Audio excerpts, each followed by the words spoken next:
Beetroot mask মুখের মধ্যে মাখলাম। চালের গুঁড়ো, ডালের গুঁড়ো সব দিয়ে বিটরুটটার রসটা দিয়ে ভালো করে মাস্কটাকে করে নিয়েছি।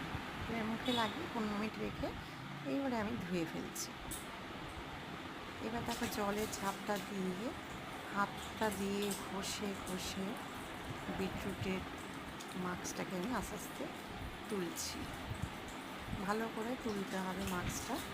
আবার আমি জল দিচ্ছি, দিয়ে আস্তে আস্তে করে আবার আমি তুলতে থাকছি।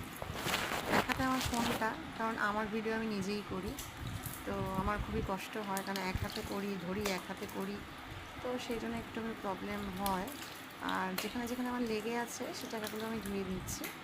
আর মুখটা একদম দেখো গ্লোটা আলাদা ধরনের আসে। এটা যদি কন্টিনিউ করতে পারো সপ্তাহে একদিন করে করে, তো মুখের গ্লোটাই দেখবে একটা আলাদাভাবে এসে গেছে। তো এইবারে আমি মুখটাকে পরিষ্কার করে পুছে নিয়ে আমার ধোয়া হয়ে গেছে। তারপর আমি দেখবো আমার ময়েশ্চারাইজার দিয়ে মুখটাকে আরও সুন্দর চকচকে হবে। চলো টাটা।